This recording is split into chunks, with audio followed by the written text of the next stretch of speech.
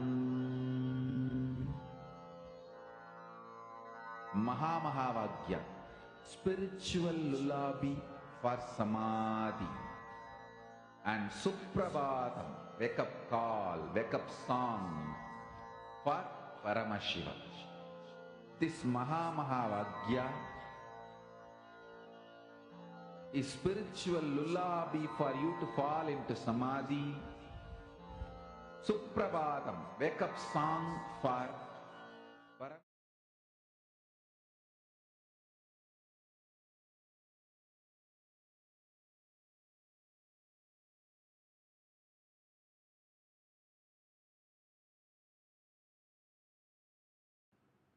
I'll give you a simple understanding about life.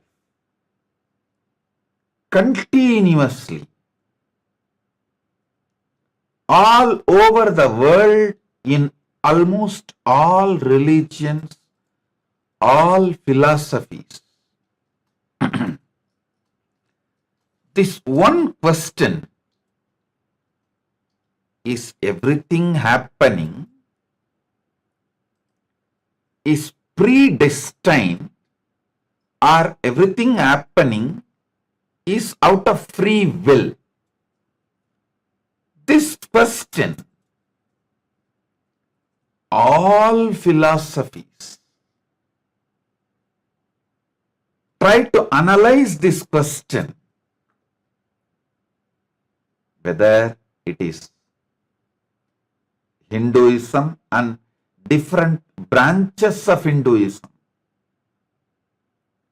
like Shaiva, Vaishnava, Sakta, Gaumara, all different branches of Hinduism, or Christianity, or Islam, or Sikhism, Buddhism, Jainism, in all religions, this one question, whether everything happens in our life as our life, is it predestined or free will? Always the answers have been given to prove everything is predestined or everything is out of our free will. Science tries to show everything is out of our free will. All religions try to show everything is predestined or God's will. The three different answers, predestined, individual freedom, our free will, or God's will. The word God's will does not have a clear definition or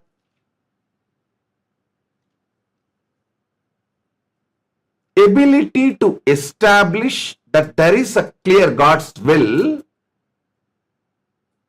which can be established before something happens, during it happens, after it happened. In the Trikala, all the three times, past, present and future, the consistency of the God's will to be established.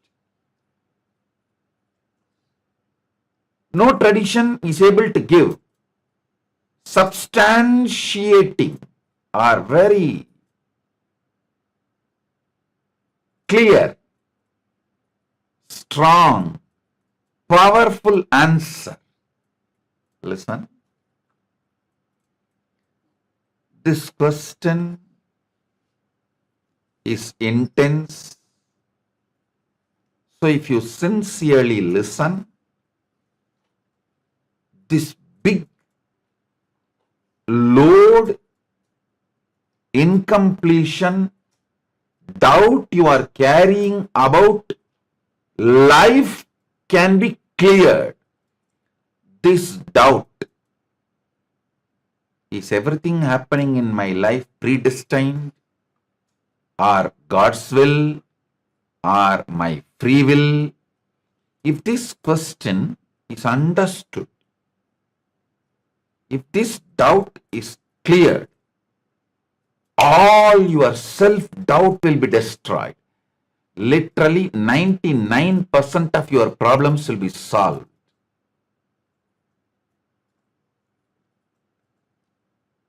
Not only Paramashiva, to ultimate moksha, you can achieve anything you want in the outer world, inner world, and the higher worlds. All three levels. So understand the exact truth, ultimate truth I am revealing. Your life, what is happening inside you, outside you, for you, by you, all this is neither predestined, nor free will, nor your free will, or God's will. Please understand, it is not predestined. It is not your free will. It is not God's will. Let me make it very clear. There is something called super-determinism. Influence now. Influence the present moment. Be powerful over the present moment. Understand? Live in the present moment is not a complete truth. Have power over the present moment is the complete truth. The power of now is having power over now. Listen. Understand how you feel about you now and how you feel about the world now. Make that too powerful. If you understand and make yourself powerful, that you are Paramashiva, you will understand world is so auspicious and you are the power. Whatever you think, perceive, even as bad, was never bad, is never bad, will never be bad. It is your wrong perception is the problem. Delusion is the problem. Everything is happening properly. You just need to add more life positivity, more understanding. You just need to remember again and again, you are Paramashiva, and face everything out of strength and powerfulness.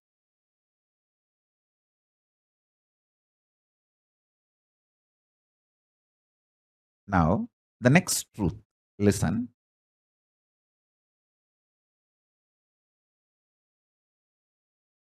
Sometimes you feel the world is literally falling. The roof is falling on your head. You are crushed. You are collapsed.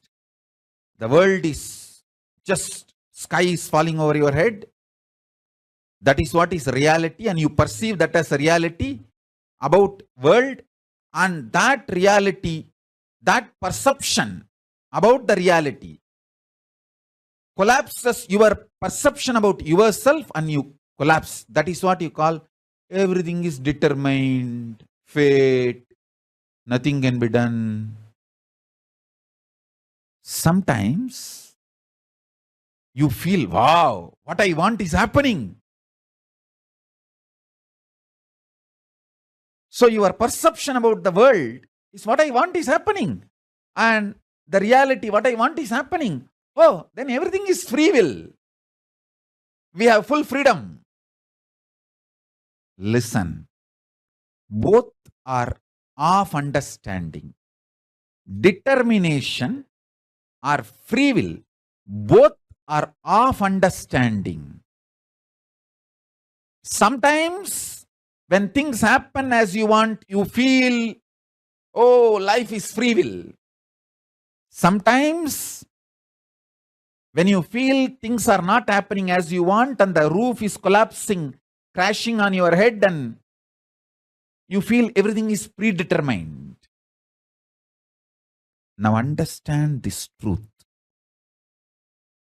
I'll give you one more example. If you are standing with both the legs, that's the way you experience reality. You raise one leg, that is your freedom.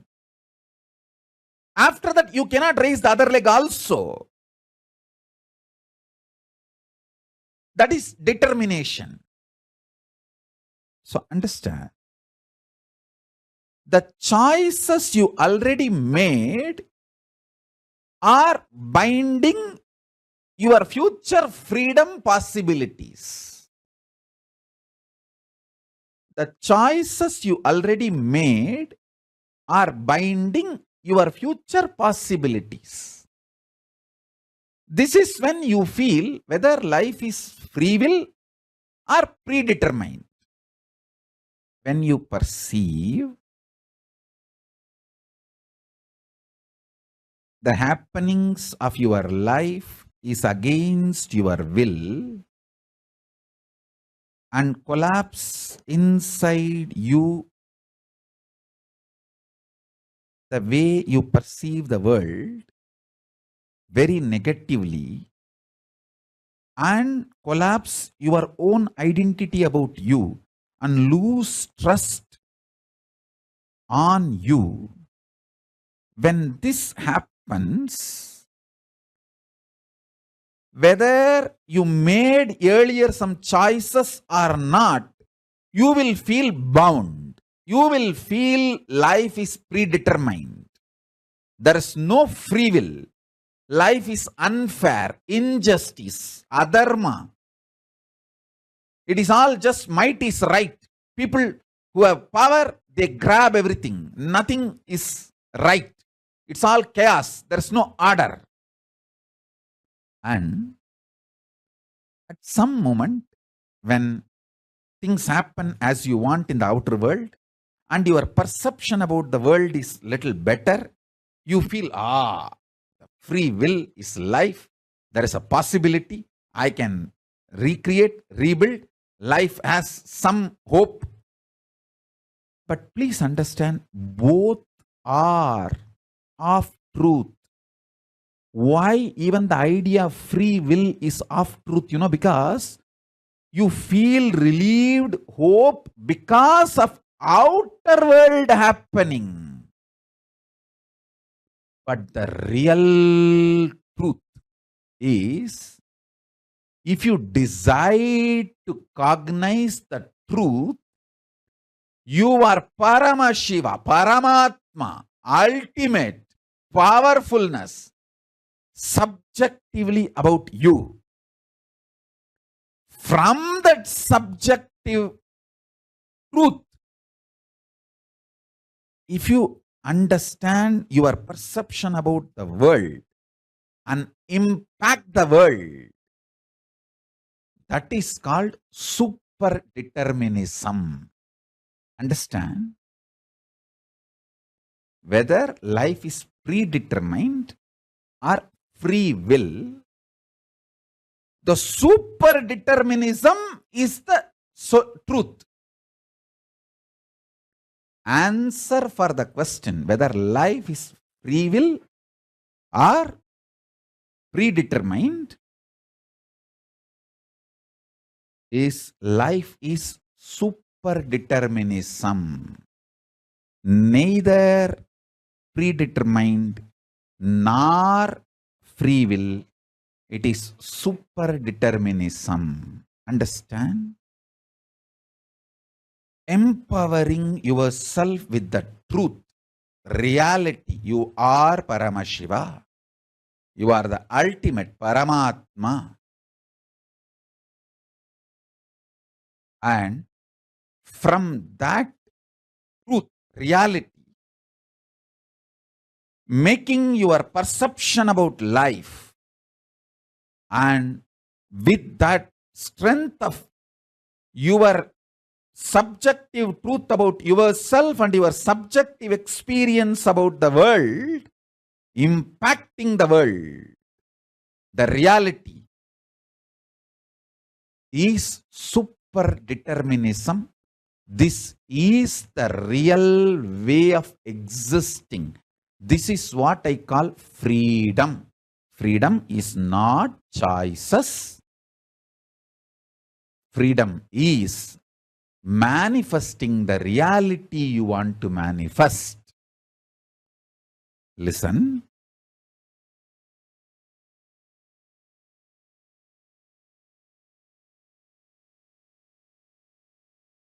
When you subjectively decide to cognize the truth, you are Paramashiva, you will see that super power of coincidence place in your life. I give you two methods for you to achieve the super determinism. One, deciding to cognize you are Paramashiva because that is the truth. That's the truth.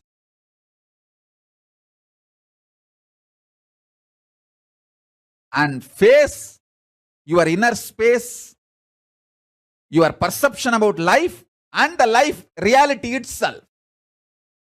With this truth, I am Paramashiva. This is what is having power over now. Life, reality. That's first. Second,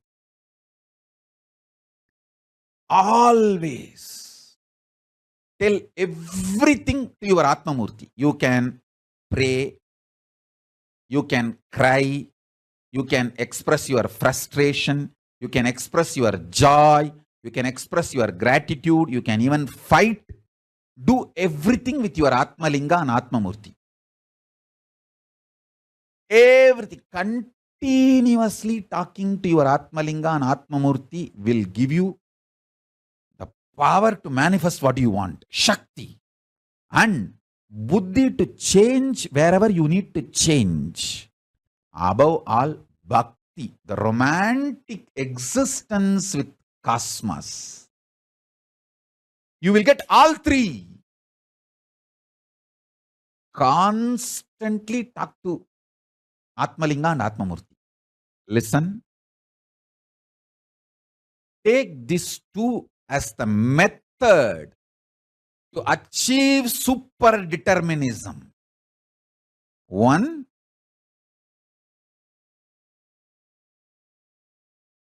decide to come to the powerful conclusion you are Paramashiva because that is the truth.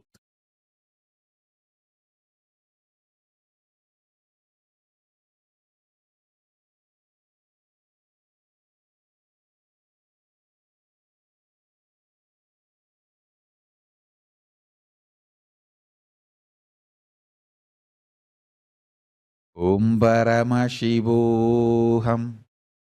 Om Nityananda Paramashivoham.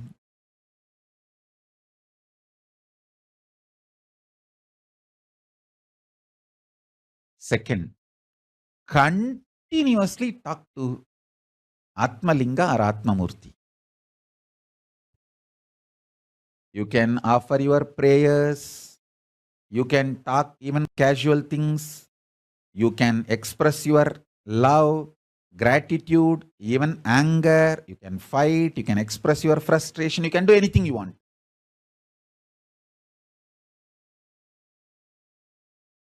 And I commit with you, I will respond to you immediately. I'll give you what you want. Shakti, to manifest your life as you want. Buddhi, intelligence to alter. If at all you need to alter somewhere your wants for your greater, better, complete life.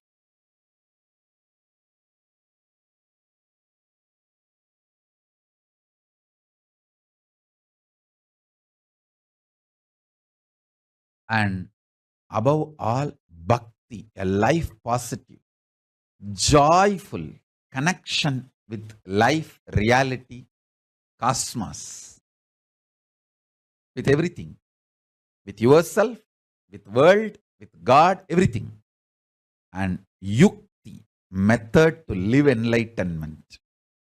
And mukti, enlightenment itself. I'll give you the example of Ganga Avataranam, the Gangadhara Murti's story. See, Ganga coming to planet Earth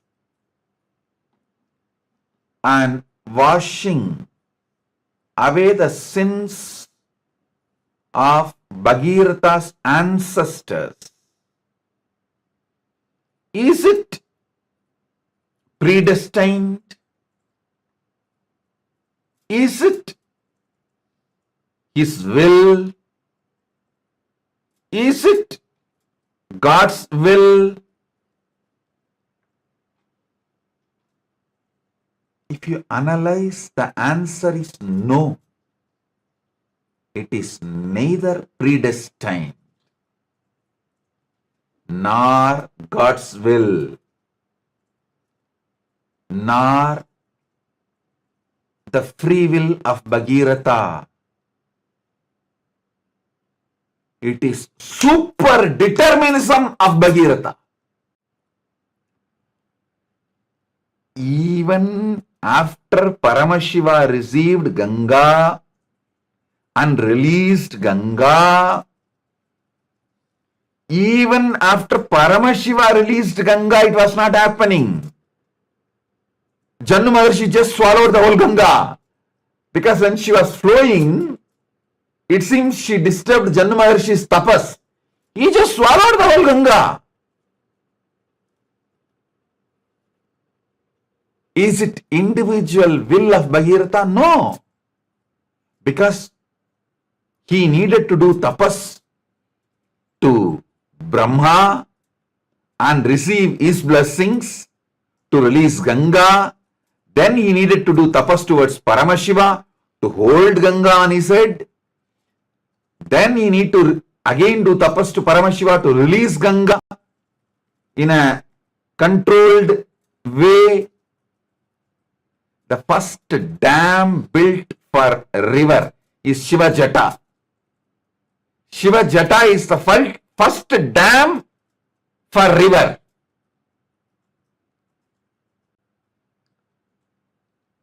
So very controlled way Ganga was released, but even after that the problem was not solved. He has to do tapas towards Jannu Maharshi and ask him to release Ganga. So understand, life is super-determinism. Life is super-determinism of the soul, your consciousness.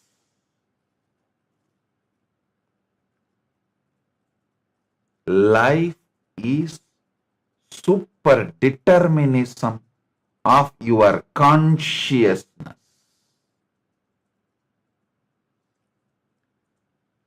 think more deeply.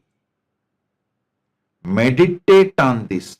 There's a layers and layers of truths in this story.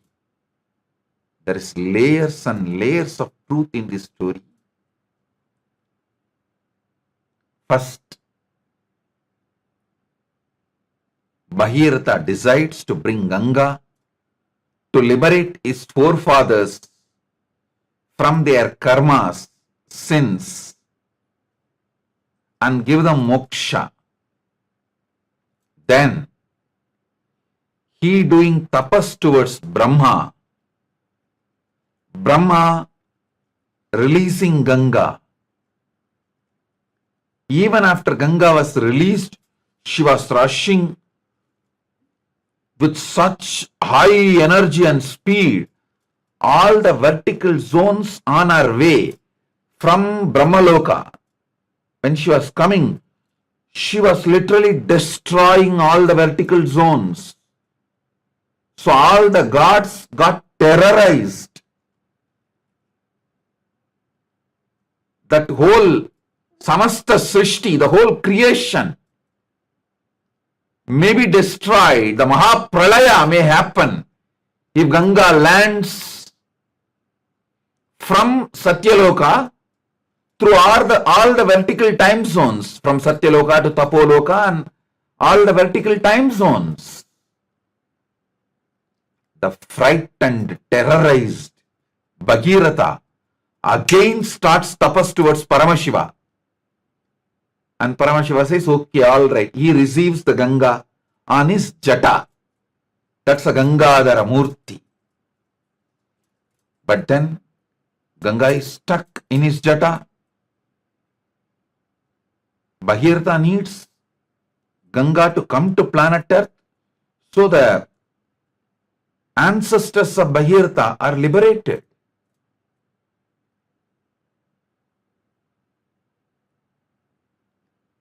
So what to do? Again, he does tapas towards Paramashiva, and Paramashiva just moves one of his jata and releases Ganga. Ganga Visarjana Murti. He manifests as Ganga Visarjana Murti. And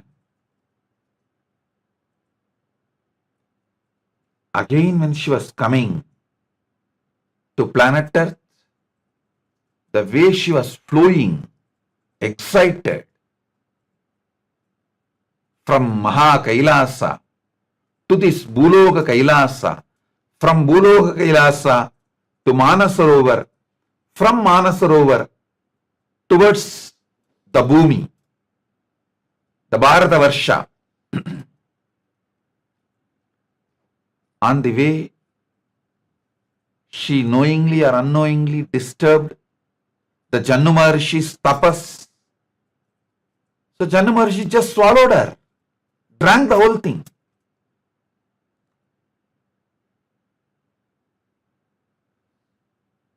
Now again, Bhagirath has to do tapas to Jannu Maharishi and ask him to release Ganga. He releases Ganga through his ears. That is why she's called Jannavi. Because she was born out of Jannu Maharishi, she's called Jannavi. So now, after so much, finally Ganga comes and washes away the ashes of Bhagiratha's ancestors and liberates all of them from their sins and gives them moksha. That is why Ganga has a name Mokshadayini.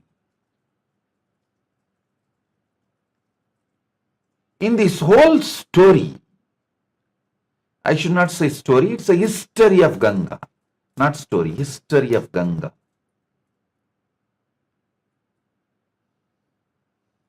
The truth, the reality of Ganga is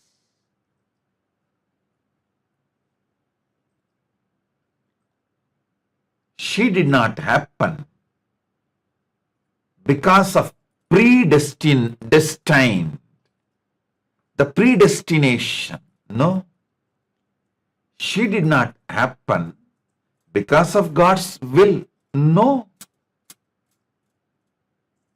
Brahma sent her. Brahma sent her from his Kamantalu. But that's not enough. She did not happen out of free will of Bhagirath. No. She happened out of super-determinism of Bhagirath.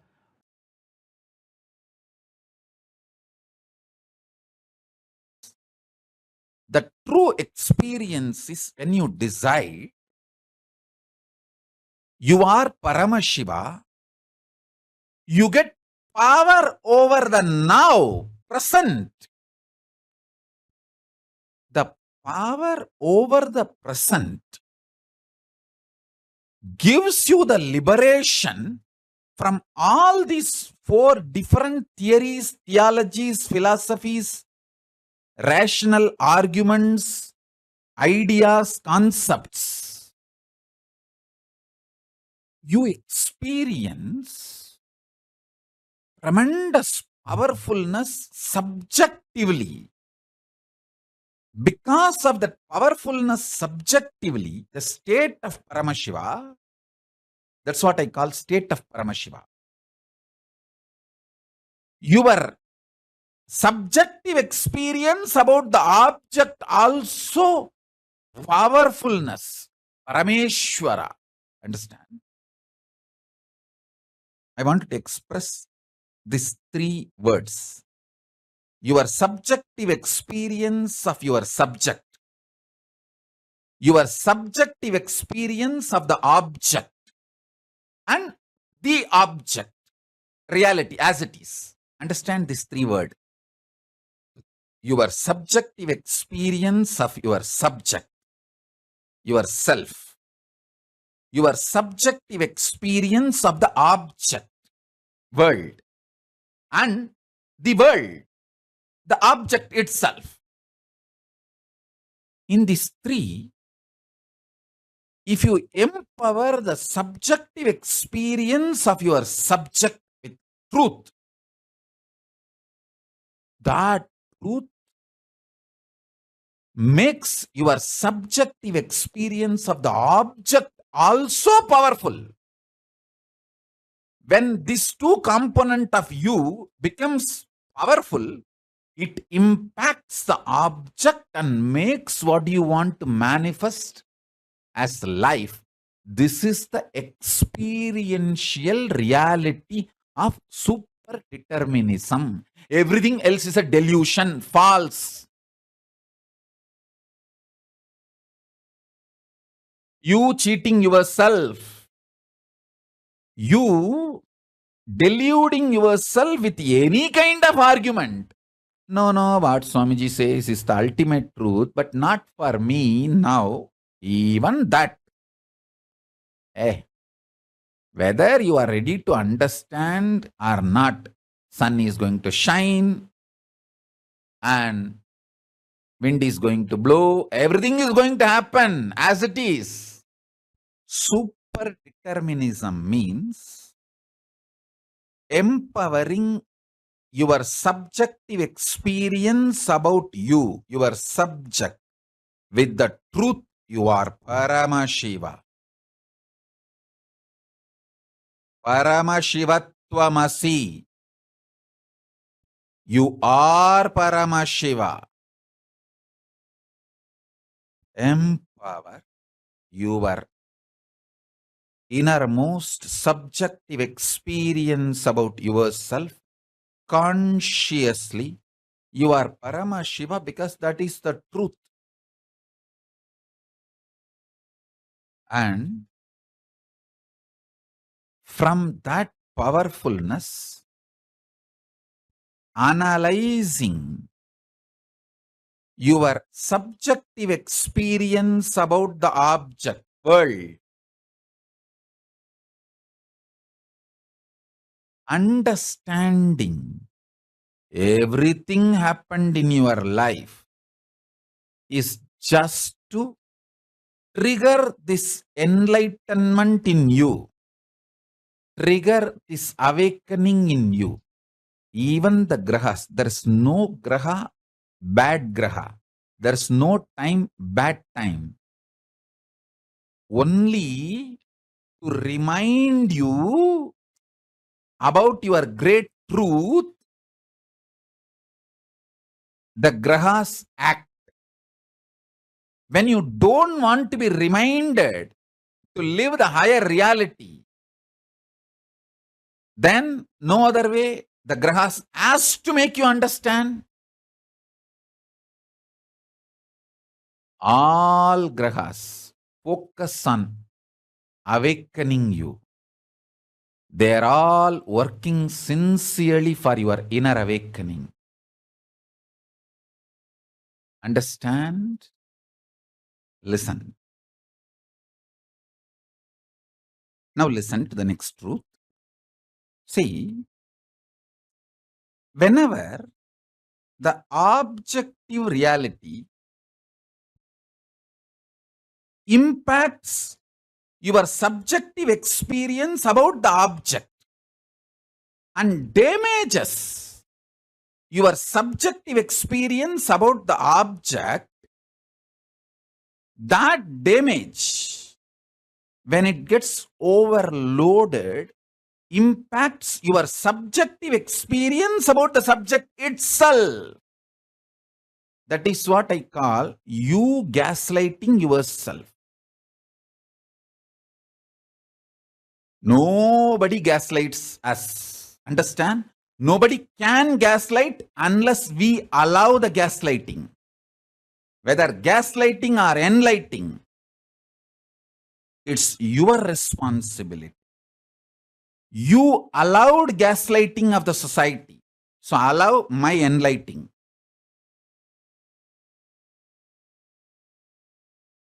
Stop allowing the society's gaslighting, allow my enlightening. So listen carefully.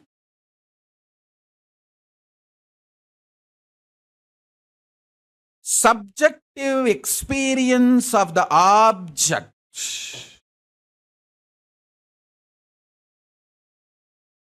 should be impacted, impressed by the truth of the subjective experience you are Paramashiva, not by the objective reality so-called this world and your equations with this world. You always have wrong equation with this world. Always you feel injustice is done to you. Somehow that becomes default cognition. When you allow that pattern to get rooted in you, you damage your inner space, the subjective experience of the objective reality world.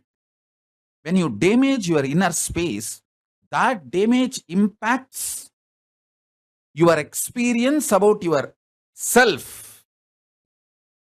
This is what I call powerlessness. Understand? You should know why you are not able to live in the present moment. Only then you can heal yourself and start living in the present moment. Otherwise, just teaching, oh, live in the present moment, live in the present moment. Nobody can live. Nobody can live in the present moment unless they understand why you are not able to live in the present moment. Listen. If you feel so much injustice is done to you and feel anxiety, panic attack, your subjective experience about the object world is impacted by the world others, outsiders, everyone. And if you feel so much of injustice is done, panic attack, anxiety, all that, be very clear. You cannot live in the present moment, and you are going to literally commit spiritual suicide if you make decisions from that space. You are only going to destroy yourself more and more through any decisions you make from that space. First thing, stop making decisions from the pain, frustration, anger, violence, powerlessness of the subjective experience about the objective reality. Listen to that. Listen to this truth.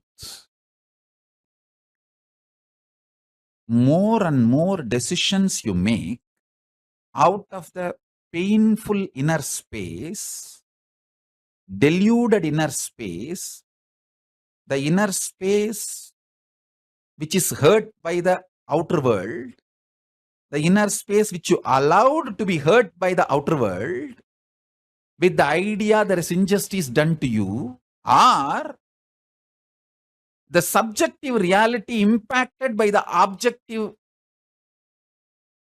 reality, the objective world, due to sometimes you blame an individual person, or sometimes you blame a situation, sometimes you blame the ecosystem, sometimes you blame the whole world.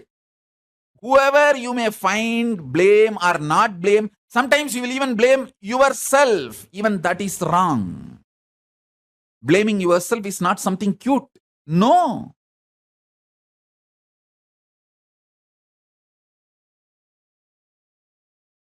Don't say, oh, I am suffering so much. How can I be Paramashiva? Say, I am Paramashiva. How can I suffer? Change the whole thing. Listen. Don't say, I am suffering so much. How can I be Paramashiva? No. Say, I am Paramashiva. That is the truth. How can I suffer?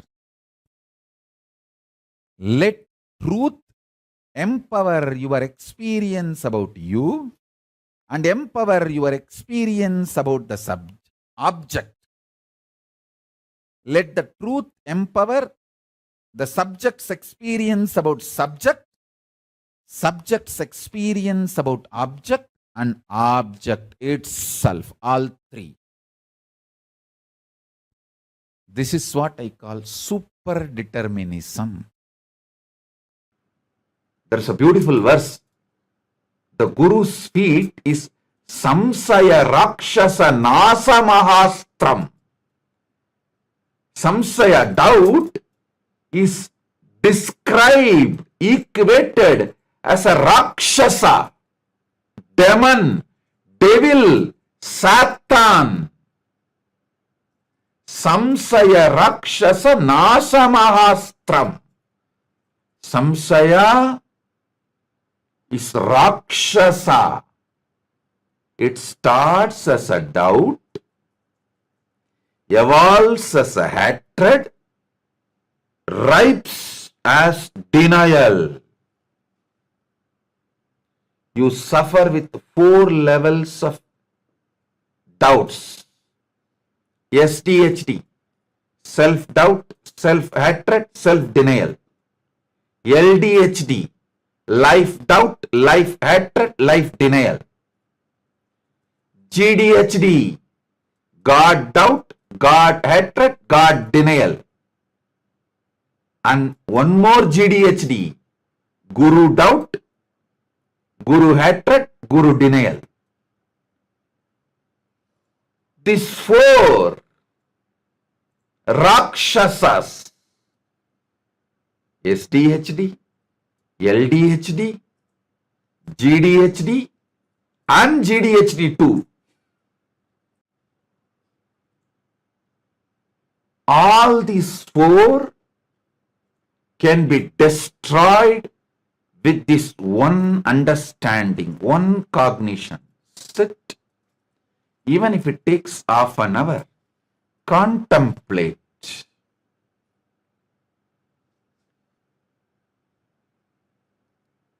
this ultimate truth which Guru gives you as an initiation.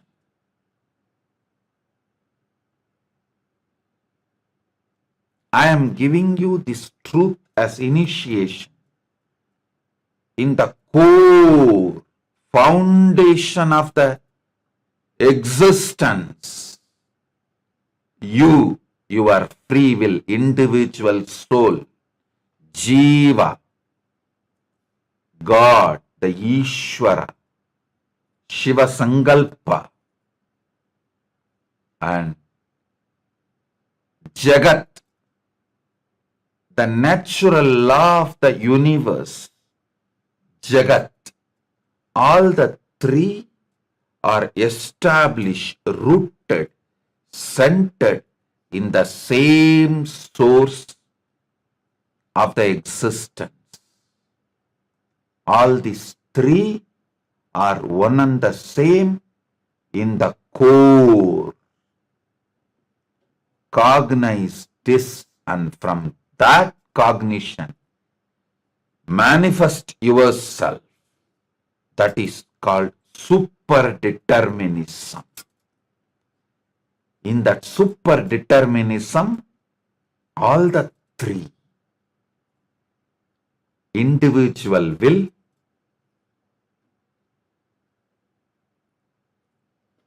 predestined, natural law of the universe, Shiva Sankalpa, Ishvara Shakti, all three manifest synergetically. When you decide to manifest super-determinism, Paramatma Shakti, all three manifest synergetically. That synergy manifests your life, your success. If you are going for a business meeting, sit and cognize the Paramadvaita Satya. Jiva, Ishvara, Jagat, all three are one and the same and established in the same source of existence. I am that. I am that Paramashiva. I am that cosmos. I am that universe in which all the three are established. From this, I make the super-determinism. From this, I manifest what I want to manifest. You will see the synergy of Jiveshwara Jagat, Jiva, Ishvara and Jagat manifesting in you and making your life. Every time you manifest super-determinism, you will see success. Every time you see success, your SDHD, self-doubt, self-hatred, self-denial, LDHD, life-doubt, life-hatred, life-denial, GDHD, God-doubt, God-hatred, God-denial, another GDHD, Guru-doubt, Guru-hatred, Guru-denial. All these four gets burnt away. All these four loses its power over you, its grip over you. Samsaya Rakshasa gets destroyed. Samsaya Rakshasa loses its grip over you. Again and again and again, bring the super-determinism. Listen. Bhagirath did not manifest super-determinism in the first effort of his tapas towards Brahma itself. He tried, he manifested one level. Then he tried with Shiva, he manifested next level. Then again he tried towards Shiva and manifested next level. Then again he tried with Janu Maharshi and manifested next level. Even Bhagirath tried again and again and manifested the super-determinism. You also decide you will be like Bhagirath and manifest super-determinism.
Om Nityananda Paramashivoham. Om Nityananda Paramashivoham. Om Nityananda Paramashivoham. Om Nityananda Paramashivoham. Om Nityananda Paramashivoham. Om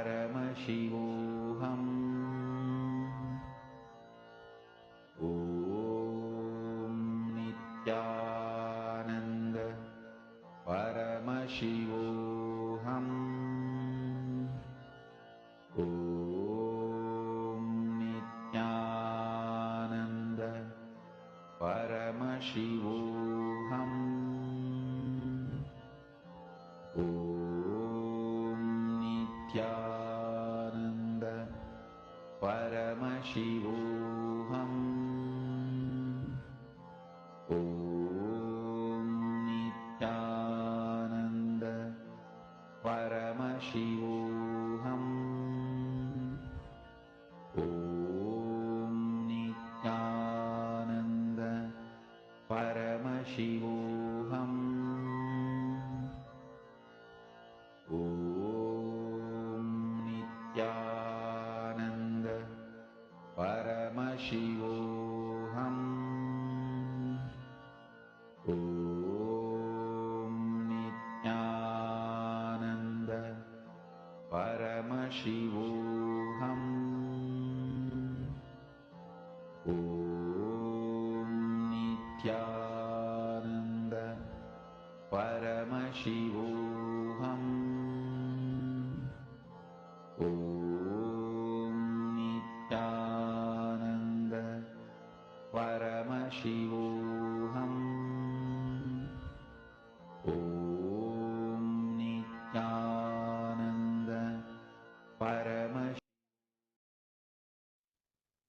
Sorry for the technical glitch. Hope all of you are able to hear me now.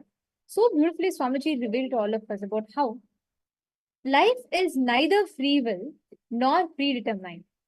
And life is super determinism. All the aspects, all the decisions that you make, every single decision that you make, there is no such thing as, oh, God has decided, it's all fate, it's all written this way, it has to be only like that. There is no such thing as life is completely predetermined. And at the same time, there is no such thing as everything is free will. Anything you want will happen. No. Like Swamiji beautifully revealed, it is super determinism. The understanding as consciousness, what you function from, that determines the space, the state in which you exist. This is such a powerful revelation. If you just cognize this truth, right? If you understand this, if you understand what superdeterminism is, you will never ever be bogged down by failures in life. You'll never feel like something is impossible. You will never feel like something is not going to work for you. Empowering yourself with the reality that you are Paramashiva, you are consciousness, empowering yourself with that highest reality that you are the ultimate manifestation of Paramashiva inside you, connecting to Swamiji inside you. You will realize you are, from that understanding that you are Paramatma, taking responsibilities, Paramatma Shakti.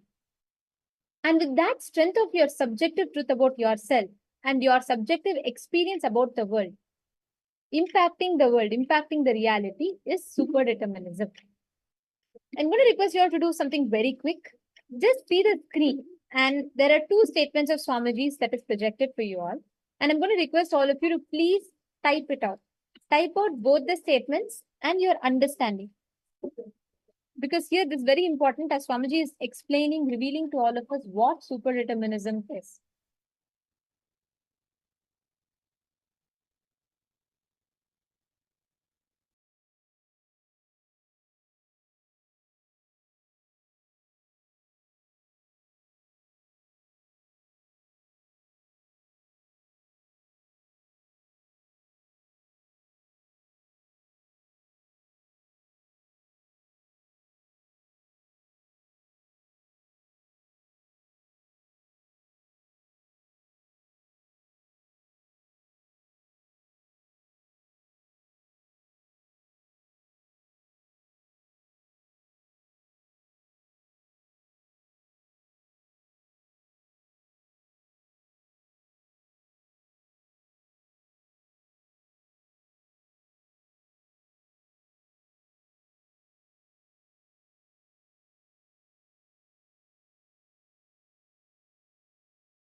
Hope all of you have finished typing this.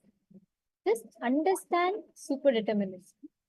Understand what it means, and that is very important for you to have the right understanding of what actually superdeterminism means. Now, can I request every one of you to post what you understood? What exactly are you processing and understanding as superdeterminism?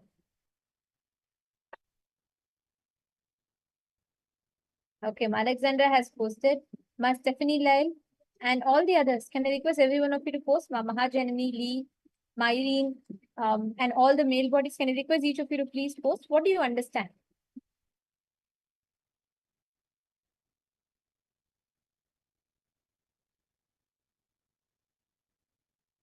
Okay, now we are going to do a very important step to understand what actually superdeterminism is. Pen down at least 5 aspects, areas of your life where you are experiencing suffering. For example, wherever you feel like, I'm supposed to be Paramashiva, why am I not even manifesting powers? Wherever that logic is coming inside you, wherever you're experiencing suffering, write it. Just take few minutes, just 5 areas, write it down. And we're going to be addressing one of the fundamental mistake or a fundamental blind spot in our thinking. Take a few minutes, please write this down.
Now, with this powerful cognition that you have been blessed with, take a strong sankalpa.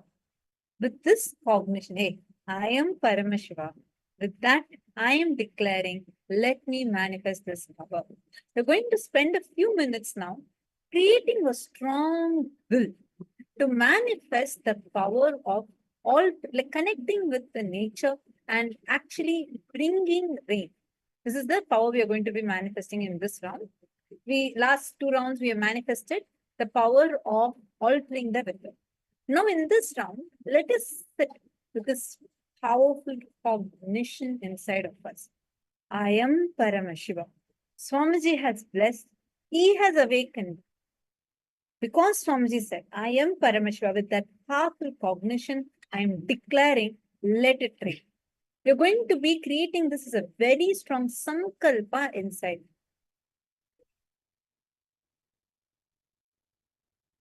Clear? Shall we all start now? Can I request all the participants to please kindly be on camera? Ma Sheng Wong, Ma Ananda Premini, Ma Stephanie Lally, Nityanandam. Can I request all of you to please come on camera? Ma Parameshwari Priya. Please come on camera. Great. Now are all of you clear? See, life is neither predestined nor evil, not even God's will.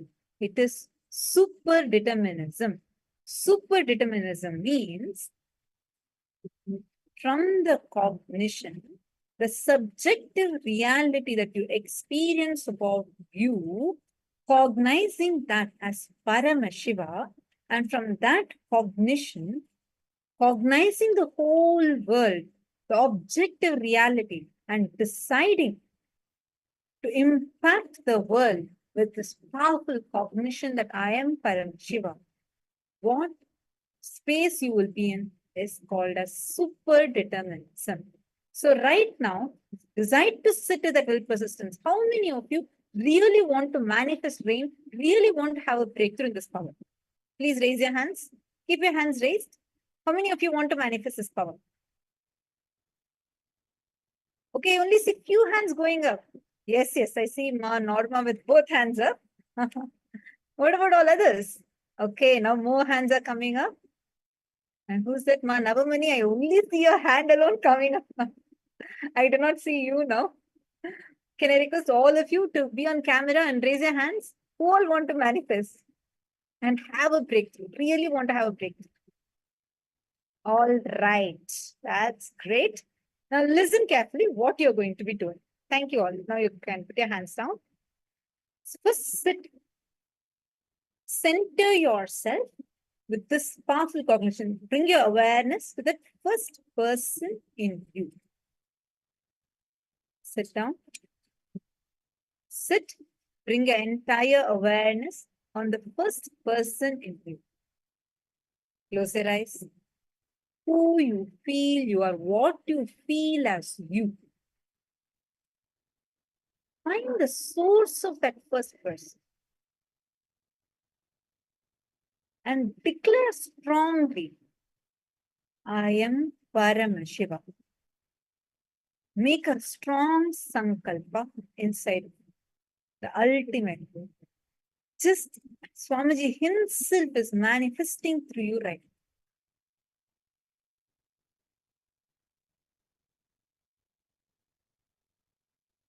Any doubt, questions, anything that's coming up, surrender to him. He is the only one who can pull you out of your delusion. He is the only one who can liberate you. Surrender all these at the feet of Swamiji. Any doubt that's coming up now, in a very powerful way, declare, visualize the place where you want to manifest rain. Visualize that place inside of you. Make a strong declaration that from the cognition that I am Paramashiva, I am declaring, let it rain in this area. And visualize as if it is already raining there. Take a few minutes and visualize.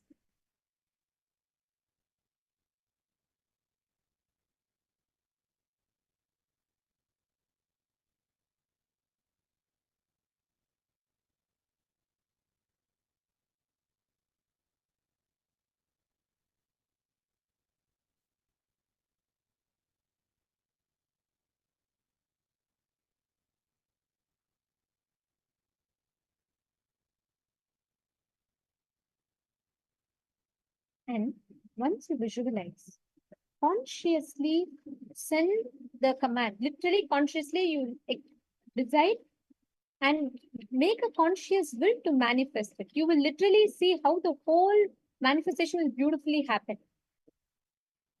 Now, intensely hold on to that visualization and start chanting the Mahavakya continuously. You can post here in the chat which place you're manifesting for and take the current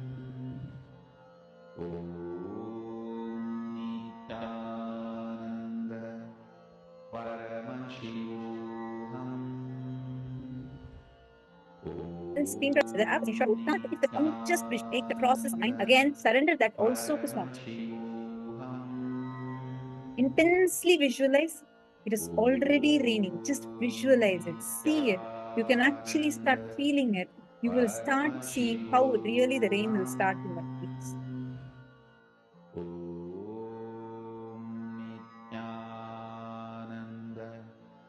Paramashivoham.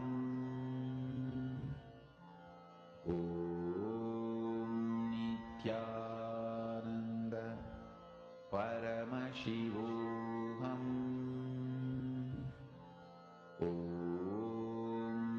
Nityananda Paramashivoham.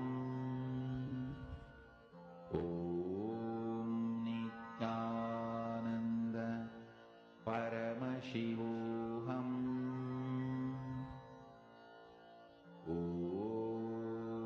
Nityananda Paramashivoham. Nityananda Paramashivoham. Nityananda Paramashivoham.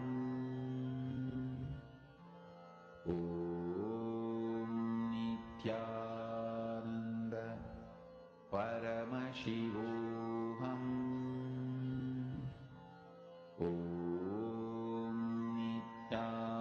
Nityananda Paramashivoham.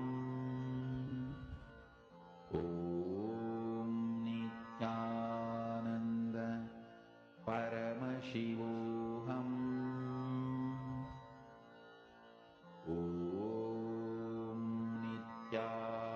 Nityananda Paramashivoham.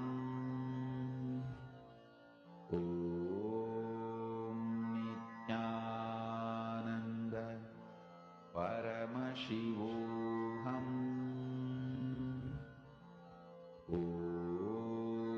Nityananda Paramashivoham.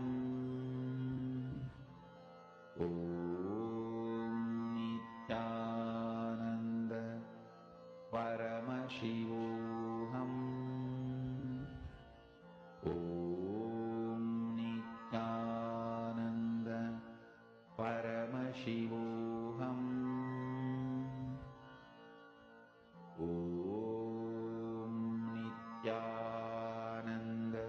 Paramashivoham.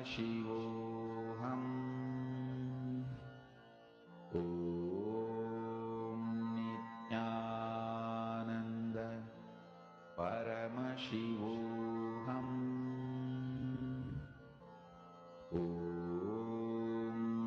Nityananda Paramashivoham.